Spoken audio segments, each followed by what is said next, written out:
Hello friend, मैं बात करने जा रहा हूँ केवाईसी और उससे जुड़ी कुछ इन्फॉर्मेशन के बारे में। तो सबसे पहले मैं केवाईसी को 3 चरण में आपको बताऊंगा।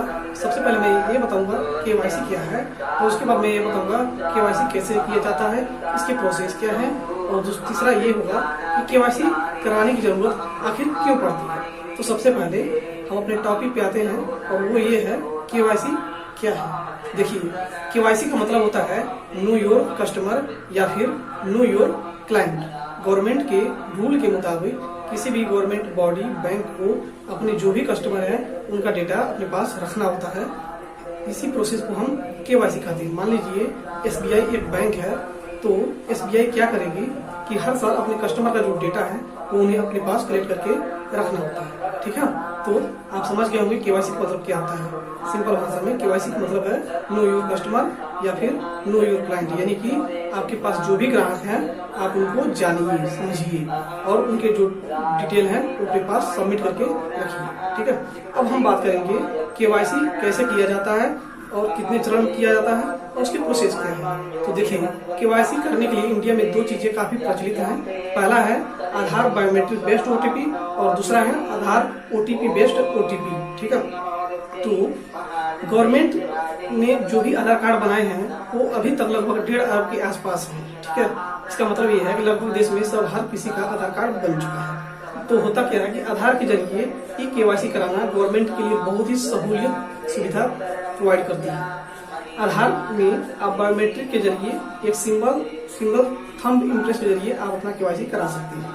दूसरा ये है कि मान लीजिए आपके पास आधार कार्ड है और आपका मोबाइल नंबर आधार में लिंक है, तो आप अपना आधार OTP के जरिए भी अपना केवाईसी कर सकते हैं। इसमें भी कुछ कंडीशन होती हैं, जैसे मान लीजिए श्रम कार्ड है, तो श्रम कार्ड की केवाईसी करते वक्त आप OTP के जरिए ही ये काम कर लेते हैं। लेकिन अगर मान लीजिए बैंक के अंदर बैंक वाले ने कह दिया भाई हमें आपका केवाईसी चाहिए, तो इस केस में आपको अपना फिजिकल डॉक्यूमेंट बैंक को सबमिट करना होता है। अब बात करेंगे हम इसकी जरूरत क्यों पड़ता है। देखिए, जरूरत इंडिया में फिलहाल मेनली 2 चीजें सामने आती हैं। पहला ये है इलीगल वर्क प्रोसेस से बचने के लिए, अनऑथराइज्ड डेटा एक्सेस से बचने के लिए, और दूसरा है DBT के को सही तरीके से चलाने के लिए। तो अभी हम बात करेंगे DBT स्कीम के बारे में। ठीक है, DBT में हाल फिलहाल में आप देख रहे होंगे केवाईसी जो श्रम कार्ड हो गया या फिर वृद्धा पेंशन, यानी कि जो SSPY सिस्टम है, सामाजिक पेंशन से रिलेटेड चीजें, उनके अंदर केवाईसी बहुत ज्यादा किया जा रहा है और बैंक के अंदर भी बहुत ज्यादा किया जा रहा है केवाईसी। तो ये इसीलिए किया जा रहा है ताकि जो DBT के जरिए जो पैसा कस्टमर अकाउंट में ट्रांसफर किए जाते हैं तो सरकारी लाभ पाते हैं, उनका जो रिकॉर्ड है वो सही रहे।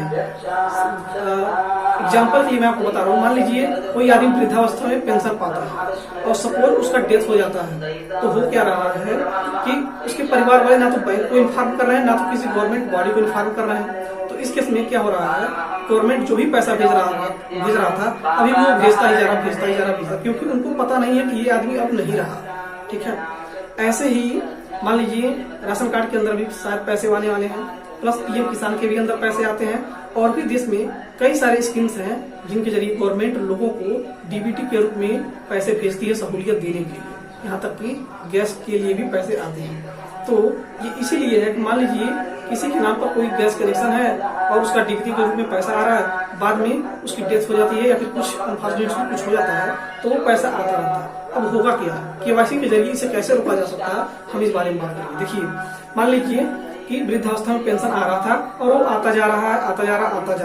अब केवाईसी के जरिए इसे कैसे रोका जा सकता है, मैं वो बताने जा रहा हूँ। देखिए क्या होता है, मान लीजिए गवर्नमेंट बोला कि प्रत्येक ईयर केवाईसी करना जरूरी है, तो होगा क्या कि मान लीजिए अब अगले का वृद्धावस्था में पेंशन आ रहा है, तो जब उन गवर्नमेंट बोलेगा कि भाई आपका पेंशन आ रहा है और आप जाके अपना केवाईसी कराइए, तो भाई जो सर्वाइव कर रहे हैं वो अपना आगे फिंगर देंगे, तो गवर्नमेंट ये समझती है हाँ ये एलिजिबल है, ये योग्य है, ये जिंदा है, इन्हें पैसा भेजा जाए। लेकिन जो आदमी अपना आधार बेस्ड या फिर OTP बेस्ड केवाईसी नहीं करा पाता है, तो गवर्नमेंट उन्हें अयोग्य मान लेती है, उन्हें अनएलिजिबल मान लेती है और उनके अकाउंट में पैसा ट्रांसफर नहीं करती है, रुक जाता है। ठीक है, दूसरा चीज है, ये आपने डीबीटी के बारे में मैंने आपको बता दिया आपको। दूसरा है अनऑथराइज एक्सेस के बारे में। देखिए, बैंक के अंदर फ्रॉड को रोकने के लिए ये चीजें बहुत ही इंपॉर्टेंट है। मान लीजिए किसी आदमी ने गलत तरीके से डॉक्यूमेंट सबमिट करके बैंक के अंदर अपना अकाउंट खुलवा लिया, तो इस प्रोसेस में अगर अगले नेक्स्ट ईयर में बैंक बोलेगा भाई अपना केवाईसी डॉक्यूमेंट दीजिए, अदरवाइज हम आपका जो अकाउंट है उसे रोक देंगे, तो जो अगला गलत काम करने के लिए इस तरह की चीजों को यूज करता है वो उसके मन में डर रहता है। तो इस चीज को करने का फायदा बहुत ही ज्यादा गवर्नमेंट को होता है इलीगल प्रोसेस को रोकने के लिए, ठीक है। प्लस डीबीटी के अंदर जो भी प्रोसेस गवर्नमेंट कर रही है, जो भी काम किए जा रहे हैं, वो ताकि सही तरीके से चलती रहे। जो लोग जिनको सच में वास्तव में जरूरत है उन्हीं लोगों को गवर्नमेंट का पैसा उनको मिले। बाकी जो कुछ लोग गलत तरीके से काम कर रहे हैं या फिर गलत तरीके से चीजों का लाभ ले रहे हैं, उनको पास ही नहीं मिल पाए। अभी हाल ही में हमने खुद ये देखा कि कई ऐसे लोग थे जो इनकम टैक्स भर रहे थे और उनका पैसा पीएम किसान के अंदर आ रहा था। तो जब ये आधार से इनका पैन कार्ड और आधार कार्ड लिंक हो गया तो पता ये चला गवर्नमेंट को बाद में कि यार ये भाई तो ये तो इनकम टैक्स पेमेंट करता है। तो जब आप इनकम टैक्स पेमेंट कर रहे हैं तो जाहिर सी बात आपके योग्य नहीं है। इस केस में हुआ क्या है, गवर्नमेंट ने उनका डीबीटी तुरंत रोक दिया और उनसे जो पैसे हैं अब बकायदा गवर्नमेंट उनसे रिफंड करवा रही है। यानी कि ये बोला जा रहा है कि आप जो भी पैसा भविष्य में पाए थे, आप पास्ट में पा चुके हैं, वो पैसा आप ऑनलाइन ही पेमेंट करें, जो कि सीएससी के जरिए अब रिफंड तक किया जाए। तो ये एक अच्छा चीज है, आप लोग इसमें गवर्नमेंट का साथ दीजिए। देखिए होता क्या है, हमारे यहाँ लोग पैनिक फैला देते हैं। देखिए पैनिक मत फैलाइए, हमें एक सब एक चीजों की तरह, सब इंसान की तरह रहना चाहिए। गवर्नमेंट के जो भी रूल रेगुलेशन है उन्हें फॉलो करना चाहिए, मानने चाहिए। उनकी गवर्नमेंट की भी अपनी मजबूरी है कि भाई जो पैसा है वो सही आदमी के पास ही पहुंचे, गलत आदमी के पास न पहुंचे। इसलिए केवाईसी कराना बहुत जरूरी है। तो जब भी गवर्नमेंट केवाईसी करा रही है तो आप लोग बेसा चाहिए अपना केवाईसी कराइए, ठीक है। पैनिक मत होइए, जो भी रूल रेगुलेशन है उनका मान सम्मान कीजिए, ठीक है। ज्यादा पैनिक फैलाने की जरूरत नहीं है, क्योंकि मैं खुद भी अपने स्टोर पे ये देख रहा हूँ, लोग बहुत ही ज्यादा पैनिक हो जाते हैं किसी चीज को, तुरंत भरने में मतलब क्या हो गया। ऐसा कुछ नहीं करना है, जो भी रूल रेगुलेशन है उनके हिसाब से चलिए।